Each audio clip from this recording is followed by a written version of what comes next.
intensity at any point due to a short electric dipole. Short electric dipole. Short, you know the meaning of short. In this case, you have to take the length of dipole negligible. Okay, negligible. You have to take the length. What is this? How you can calculate? How can you determine the electric field intensity at any point due to electric dipole? You know, you have two cases, axial and equatorial line. Now, this time you have to use that. Suppose an electric dipole is here. An electric dipole is here. Minus Q and plus Q. This is minus Q. This is plus Q. Charge. And the length in between them is how much? You have to take this length 2a or 2l. You can say this is the center of this dipole. You can take the distance minus Q to plus Q 2a. But now, in the article, you have to find out the electric field intensity at any point. Any point means that point may be on the equatorial line, maybe on the axial line, or maybe at anywhere, like here, here, here, here. You can take point anywhere. So we are taking this point where you have to calculate electric field intensity. Now take this point P. At this point, suppose you have to calculate the electric field intensity. Okay. Now, in this figure, AB represents a short electric dipole. Point A, B. This is your short electric dipole of dipole moment P vector and AB vector. You can say, you know, dipole moment, direction of dipole moment क्या होगी यहाँ पर? A to B. Okay, minus to plus होती है. Is the center of dipole. We have to calculate electric field intensity. Okay, OK is equal to, now point P is there. Yes, this distance you have to take by R. This is 2A. You know very well. This is A. This is again A. This is the center of dipole, and where you have to calculate the electric field intensity at P. This distance from the center of dipole is R. Okay. Now BOP. BOP. This angle is theta. At theta, you have to take this point P, where you have to calculate the electric field intensity. Okay, diagram बन चुका है. अब इस diagram के according आपको क्या करना है? इसमें एक ट्रिक लगाना है. क्या लगाना है? एक ट्रिक लगाना है, एक लॉजिक लगाना है. कैसे? This is electric dipole. This is point P. ये जो पॉइंट है ना तो ये इसके एक्सियल पर है और ना ही ये इक्वेटोरियल पर है. लेकिन आपने इसी डाइपोल को एक बार इसके अकॉर्डिंग एक्सियल पर लगाना है और एक बार इक्वेटोरियल पर. ठीक है, तो करके देखते हैं. ए बी को आप जस्ट थोड़ा सा रोटेट करके इमेजिन करिए. You have to just rotate this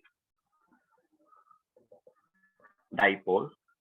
ये माइनस क्यू इधर आ जाएगा, प्लस क्यू इधर आ जाएगा. यू नो वेरी वेल, जहां पर हमने टेस्टिंग करनी होती है वहां पर स्मॉल पॉजिटिव टेस्ट चार्ज को आप क्या करते हो? जस्ट इमेजिन करते हो ना.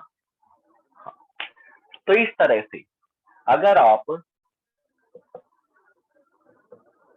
this dipole arrange in this order, in axial position of for this point a dash b dash minus q q. Okay, length is again 2a, you know very well. तो यहाँ से आप देखिए अब ये पॉइंट इसके साथ क्या होगा, एक्सियल पर होगा. कैसा होगा, एक्सियल पॉइंट पर होगा. तो इस केस में you have to calculate electric field by taking the formula E1, or you can say axial भी बोल सकते हो, but in your book E1 is there, so you have to take E1. How will you calculate the electric field at axial point? You know the formula, 1 upon 4 pi epsilon naught 2p upon, for short dipole, r cube. Okay, यही होता है axial के लिए, for axial. But one thing is more there, this point is making an angle theta with the original dipole. सही dipole कौन सा है हमारा, जो एक्चुअल में है, ए बी. ये तो हमने जस्ट इमेजिन करा ना, इसके साथ थीटा बन रहा है. अगर इस लाइन पर इलेक्ट्रिक फील्ड की value 2p upon r cube होगी तो इसके साथ थीटा बनाकर आप इसका कंपोनेंट लेंगे यहाँ पर. मींस ई एक्सियल आपको यहाँ पर लेना पड़ेगा, और ई एक्सियल आप यहाँ पर लोगे तो क्या लेना पड़ेगा, जो एक्सियल की वैल्यू थी उसके साथ क्या लगाना पड़ेगा, कोस थीटा. क्या लगाना पड़ेगा, cos theta upon r cube. तो in this way you have to take the value.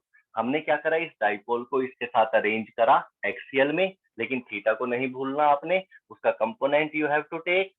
Axial पर कैसे लेंगे, कोस थीटा की फॉर्म में. इक्विटोरियल का भी लेंगे, उसमें हम साइन थीटा को यूज करेंगे. इक्विटोरियल का केस आपको पता है.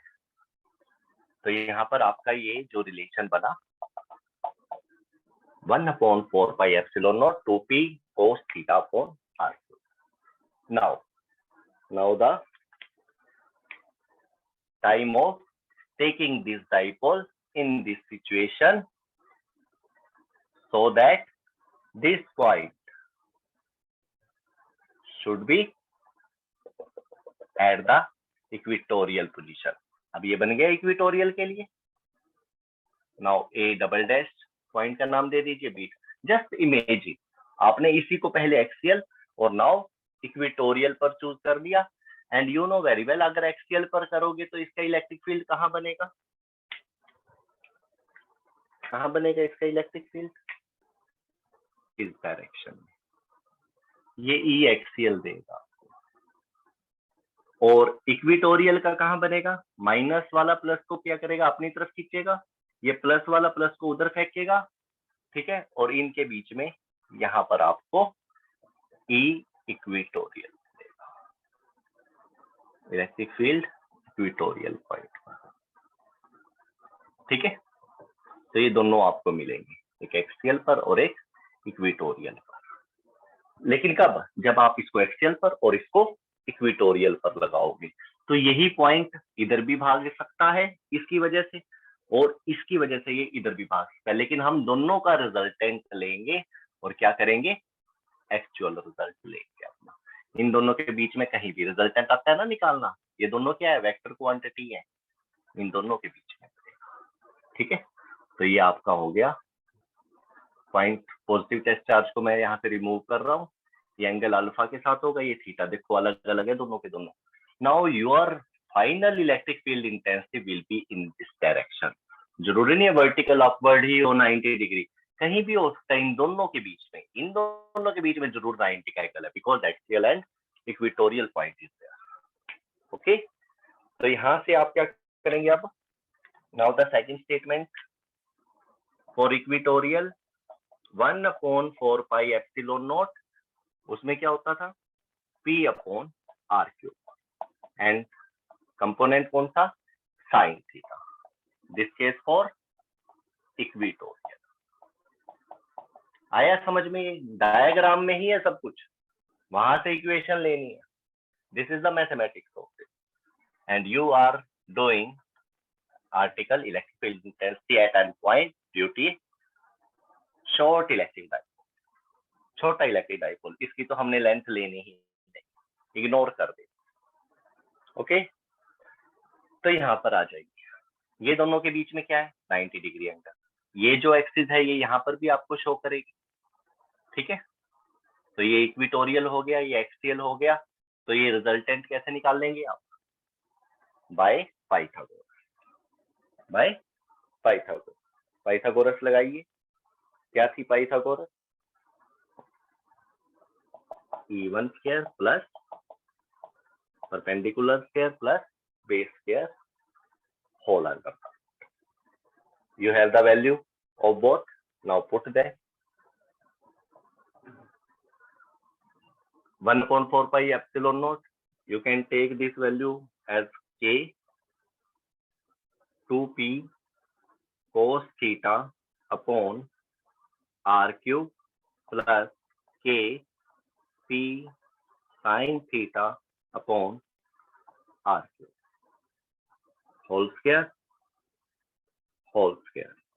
and after that whole under root. Okay, now solve it. solve करिए इसको। कौन कौन बाहर आएगा? पी स्क्वायर के स्क्वायर दोनों में है, बाहर ले सकते हो के पी स्क्वायर। आर क्यूब का स्क्वायर लेकर कॉमन ले लीजिए, आर क्यूब बाहर आ जाएगा। अंडर रूट के अंदर कौन रह जाएगा? 2 square 4 cos square theta. Okay, now in this k p r cube all are out of the under root, and remember that thing is sin square theta, sin square theta. Now solve it.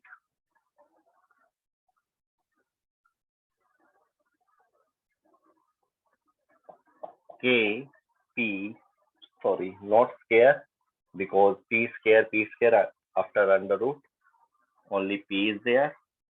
R cube 4 cos square theta. 4 cos square theta, you can write this 4 cos square theta like this: 3 cos square theta plus 1 cos square theta, and after that sin square theta. Now this term is equal to 1, you know very well. Cos square sin theta plus sin square theta is equal to क्या होता है? 1. Now kp upon r cube under the root 3 cos square theta plus 1. This is your final electric field. This is your final electric field. Now alpha gives you the direction of electric field intensity at any point. Okay, so for this you can find this value by taking tangential. Okay, कहाँ करें? यहाँ पर कर दे। Now tangent alpha perpendicular upon base. perpendicular पर E equatorial की value है और इधर E axial. You know very well, E equatorial आपने चूज कर रखा है इसको, E2 को, और E एक्सियल किसको चूज कर रखा है? E1 को। So you can write here E2 upon E1. Okay, what is the value of E2? What is the value of E1? Can you put this value in this relation? Okay, so put this value in this relation, and then you can get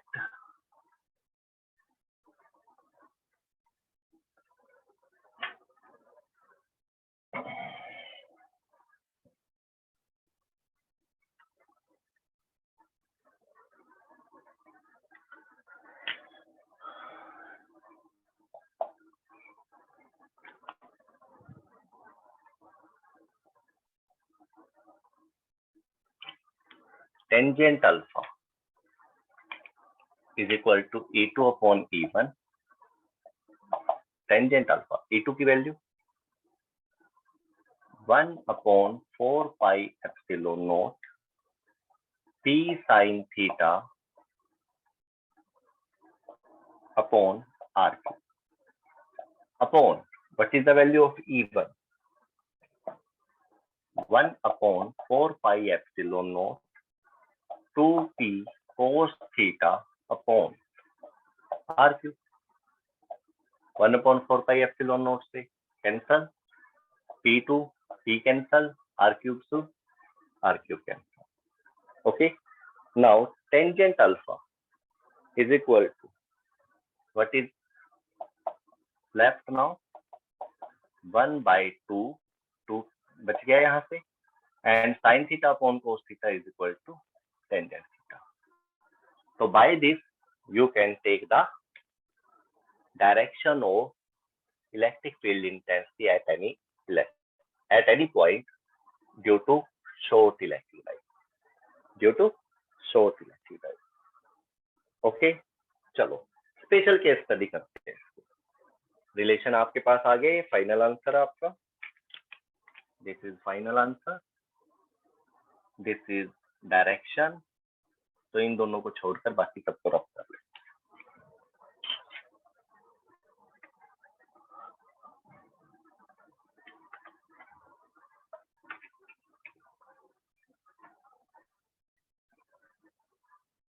diagram को भी रहने देते हैं.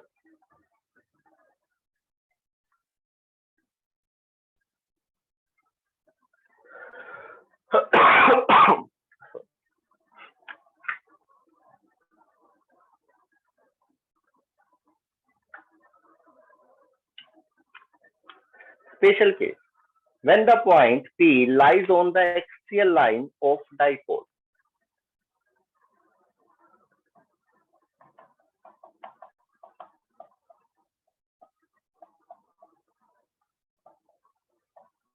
when P lies on axial line, theta is equal to क्या हो? अगर ये point यहाँ पर आ जाए, या फिर इसको एक्सियल, इसको ऐसे उठाकर मैंने जो ये केस बनाया था a dash b dash, then theta will be equal to, theta की वैल्यू क्या हो जाएगी? 0 डिग्री. ठीक है, थीटा की वैल्यू क्या हो जाएगी इस केस में? 0 degree. Now put this theta is equal to 0 degree in this relation, and then what will be the value of electric field? क्या होगी इलेक्ट्रिक फील्ड की वैल्यू? ओके, थीटा को क्या कर दो? 0 पुट कर दो. तो आपके पास आ जाएगा kp r cube 3 cos square 0 plus 1. cos 0 क्या होता है? 1. 1 इंटू 3 4, 3 प्लस 1 4, तो under root 4 kp upon r cube e. k की वैल्यू क्या थी? 1/4 पाई एप्सिलॉन नॉट, p 4 का अंडर रूट 2 अपॉन r. तो ये एक्सियल का केस, आपने एक्सियल के केस में पढ़ रखा है पहले ही. शॉर्ट डाइपोल के लिए ये फार्मूला राइट होता है. तो देखो यहाँ से भी हम पे इस रिलेशन से क्या आ गया? एक्सियल का केस. कब? जब थीटा की वैल्यू क्या हो? 0 डिग्री. जब पॉइंट P कहाँ लाई करे? एक्सियल पर. Now the second, when point P lies on equatorial.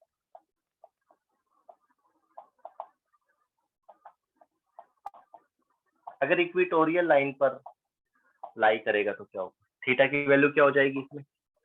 90 degree. Theta की value 90 degree. Now put this 90 degree, cos 90 क्या हो जाएगा? 0. तो cos 90 0, 3 के साथ ये सारी टर्म 0 हो जाएगी. Then the value of electric field is equal to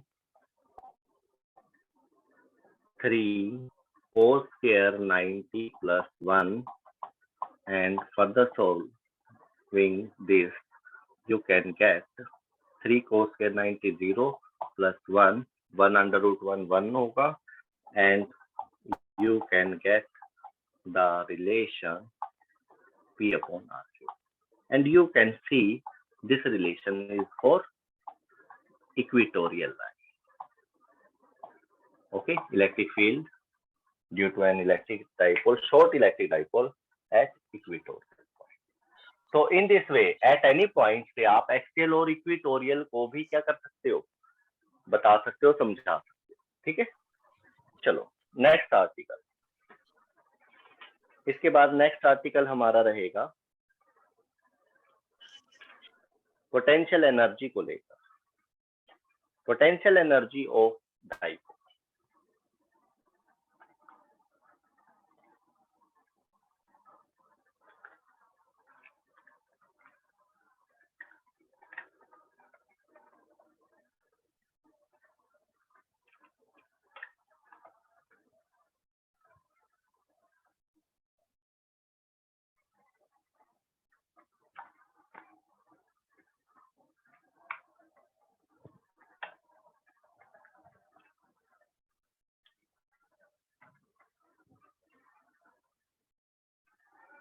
Note down the topic: potential energy of dipole in a uniform electric field.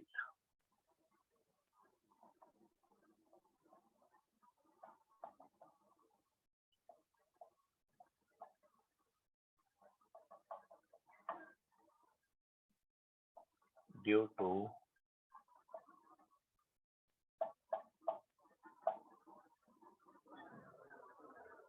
या फिर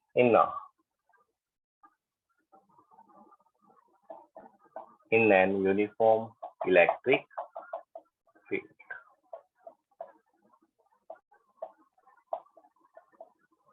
Okay, now write down the definition for this for statement potential energy of dipole. What is potential energy of dipole? It is the energy possessed. It is the energy possessed by the dipole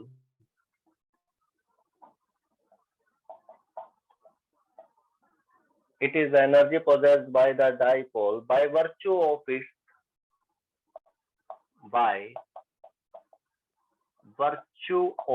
its particular position in the electric field. Particular position in the electric field. Okay, potential energy क्या होती है? जैसे अर्थ से ऊपर किसी चीज को उठाकर ले जाते हो तो उसकी हाइट कितनी है, वहां पर उसकी पोजीशन के ऊपर क्या हो जाता है, पोटेंशियल एनर्जी बन जाता है। तो इसी तरह से यूनिफॉर्म इलेक्ट्रिक फील्ड के अंदर, यूनिफॉर्म इलेक्ट्रिक फील्ड जो बना देता हूं मैं, बुक में डायग्राम नहीं मिलेगा इसका आपको, तो समझाने के लिए थोड़ा सा यहाँ पर ये डायग्राम आपको बना के दे देता हूँ। ये यूनिफॉर्म इलेक्ट्रिक फील्ड ले लिया हमने, इसमें आप ये डाइपोल ले लीजिए। यू नो, यहां से स्टार्ट करते हैं, थोड़ा सा समझ में भी आ जाएगा। This is your electric dipole, minus Q plus Q. Suppose आपने इसको, देखो ये कंफर्टेबल है, you know this is in now stable equilibrium. ठीक है, कौन से इक्विलिब्रियम में है ये? This side is positive, this side is negative, negative positive को अट्रैक्ट कर रहा है, पॉजिटिव नेगेटिव को, तो ये बहुत कंफर्ट जोन में है इस वक्त। मतलब ये यही पोजीशन लेना चाहता था और यही इसने ले लिए इस फील्ड के अंदर। पढ़ा था हमने पहले टॉर्क का आर्टिकल, उसी का यूज करना है, वही केस है, वही सब कुछ है। बस यहाँ पर आपको क्या करना है, instead of torque you have to find out the potential energy. कैसे? अगर आपने इसको थोड़ा सा भी ऊपर करा तो ये क्या हो जाएगा, वापस नीचे आ जाएगा। स्टेबल इक्विलिब्रियम की कंडीशन है, देख सकते हो आप, 0 डिग्री एंगल। ठीक है, tau is equal to p e sine theta, पढ़ा था ना आपने। टॉर्क 0, अब कोई मोमेंट नहीं होगा इसमें। अगर आपने इसको उठाकर इसकी पोजीशन को चेंज करा तो क्या होगा? अगर आपने इसको उठाकर इस तरह से रोटेट कर दिया तो कैसे कर सकते हो रोटेट? जितना मर्जी रोटेट कर लो, तुम्हारे हाथ में है। तो क्या जब आप इसको रोटेट करोगे तो फोर्स नहीं लगेगा, वर्क नहीं होगा? यस और नो? ये तो इधर वापस खींच रही है इसको, और हम इसको जबरदस्ती थोड़ा सा लेकर आ रहे हैं, तो हमको वर्क डन करना पड़ेगा अगर हम इसको थोड़ा सा भी रोटेट करें। ठीक है, तो हमने क्या करा, 0 डिग्री एंगल से क्या ले लिया, थीटा डिग्री एंगल तक उसको क्या कर दिया, मूव करवा दिया। किसको, डाइपोल, किसको, डाइपोल। तो इस सिचुएशन को पढ़िए कि जब आप इसको ऐसे रोटेट करोगे तो ये इजिली नहीं होगा, कोई फोर्स है जो रोकेगी और आप उसका ऑपोजिशन करेंगे। ऑपोजिशन करेंगे तो क्या होगा, वर्क डन करना पड़ेगा। वर्क क्या होता है, फोर्स इनटू डिस्प्लेसमेंट। तो यहाँ पर सपोज आप इसको रोटेट करो तो देखो किसी भी एंगल पे कर सकते हो, तो मैंने थोड़ा सा एंगल ले लिया इसका डी थीटा और थोड़ा सा वर्क डन ले लिया डी डब्ल्यू। तो डी डब्ल्यू is equal to tau d theta, इसका यूज करेंगे आप। ये टॉर्क साथ में डिस्प्लेसमेंट, इसके तो कोई यूनिट नहीं होते, तो ये रिलेशन आपको हमेशा ध्यान रखना है। The small amount of work done in case of rotation, you have to take this formula. dW is equal to tau d. Okay, you know very well the value of tau, PE sin theta d theta. Okay, अब हम इससे formula rise करेंगे, solve करेंगे, क्योंकि work done ही, यही work done जो यहाँ से यहाँ तक आपने रोटेट कराया है, इसी वर्क डन को क्या बोलने वाले हैं, यही वर्क डन इसकी पोटेंशियल एनर्जी में कन्वर्ट होकर इसके पास आ जाएगा ए डैश बी डैश पोजीशन पर। आगे सोल्व, तो यहाँ पर क्या करते थे हम एंगल कुछ भी ले सकते हैं, तो हम क्या करेंगे, दोनों तरफ इंटीग्रेशन करेंगे। इंटीग्रेशन इसका क्या, full work done 0 to W ले लिया, और इसके लिए क्या लेंगे, कोई भी एंगल हो सकता था, पहले मैंने 0 डिग्री लिया, स्पेशल केस बनाने में इजी रहेगा मेरे लिए, या 90 भी ले सकता था, बीच में भी कोई भी हो सकता है, मान लो 30 था, 30 से 35 कर दिया मैंने, ओनली 5 डिग्री एंगल बढ़ाया, तो थीटा 1 से थीटा 2 मैंने इसकी लिमिट ली। Okay, now solve it, dw 0 to W become W पड़ा था +1 में, उसके बाद PE बाहर आ जाएगा, साइन थीटा का इंटीग्रेशन थीटा के रिस्पेक्ट में क्या होगा, minus cos theta, limit theta 1 to theta 2। Now solve again, PE minus बाहर, cos theta 2 minus cos theta 1 bracket close. Okay, so this is the relation for finding the potential energy. This is the formula for potential energy. Note it, note करिए इसको, इसके बाद special case पढ़ेंगे आप इसके, special case में थोड़ा और क्लियर हो जाएगा ये। स्पेशल केस में क्या पढ़ेंगे, when the dipole is initially aligned along the electric field, suppose electric dipole aligned to electric field, क्या मतलब है इसका, अगर इलेक्ट्रिक डाइपोल को आपने इलेक्ट्रिक फील्ड के ही लाइन में ले लिया तो थीटा की वैल्यू क्या हो जाएगी, 0 डिग्री। तो put theta is equal to 0 degree. ठीक है, इनिशियली कैसा लिया है ये, इनिशियली स्टार्टिंग में, उसके बाद आप इसको रोटेट करोगे तो थीटा 1 की वैल्यू आ गई 0 डिग्री। रोटेट कितना करा, कोस थीटा तक, पता नहीं कितना है, 10 भी हो सकता है, 5 भी हो सकता है, 15 भी हो सकता है, 90 भी हो सकता है, 90 से ज्यादा भी हो सकता है। ठीक है, तो आपने थीटा 1 इनिशियल और फाइनल ले लिया, थीटा 1 और थीटा 2 की वैल्यू पुट करिए यहाँ पर, तो पोटेंशियल एनर्जी क्या बन जाएगी, minus PE cos theta 2 theta minus theta 1 0, तो कोस 0 क्या हो जाएगा 1, कोस 0 क्या हो जाएगा, कोस 0 1, तो यहां से रिलेशन आ जाएगा U is equal to minus PE cos theta minus 1। Note करिए, इसके बाद second special case,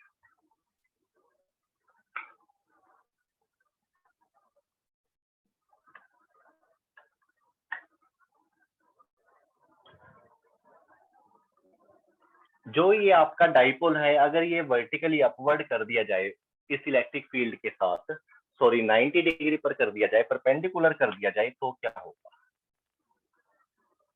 if theta is 90 degree initially,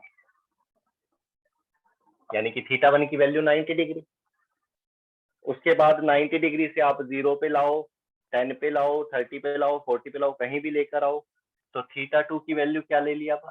theta. ठीक है, ये फाइनल होगा। इस केस में क्या होगा? u is equal to minus PE, formula क्या था? Minus PE cos theta two minus cos theta one, minus PE, what is the value of cos theta two? Theta minus cos theta one, 90 degree. अगर आपने 90 से घुमाया है उसको कहीं भी, ठीक है, किसी भी पोजीशन पे आया वो 90 को छोड़कर किसी और पोजीशन पे, 90 स्टार्टिंग में, तो क्या होगी potential energy? PE cos theta, cos 90 क्या होता है? 0। तो from there we get PE cos theta, और कोस थीटा हो तो आप क्या कर सकते हो, इन दोनों क्वांटिटी को डॉट की फॉर्म में, वेक्टर फॉर्म में भी ले सकते हो। तो this is the potential energy when an electric dipole placed perpendicular to the electric field. Okay, potential energy समझ में आया कंसेप्ट? कि अगर आप डाइपोल को उसकी कोई भी पोजीशन दोगे, पहले एंगल क्या था, बाद में एंगल क्या था, उसको देने में जो भी वर्क डन हुआ है वो सारी किसमें कन्वर्ट हो जाती है? उसकी पोटेंशियल एनर्जी। तो एक तरह से वर्क डन ही होता है वो पोटेंशियल एनर्जी। आपको अच्छी तरह से पता है स्टेबल और अनस्टेबल इक्विलिब्रियम क्या होते हैं, और अगर किसी भी एंगल पर आप इसको रोटेट करोगे तो वर्क तो होगा ही, और वही वर्क क्या होगा बेटा? पोटेंशियल एनर्जी होगा। Please note it. ओके, चलो इसके बाद इसके न्यूमेरिकल है, साथ के साथ एक दो न्यूमेरिकल भी करने चाहिए हमें इसके, ताकि कंसेप्ट और अच्छा क्लियर हो जाए। और सभी स्टूडेंट्स को कहे क्लास अटेंड करेंगे वो,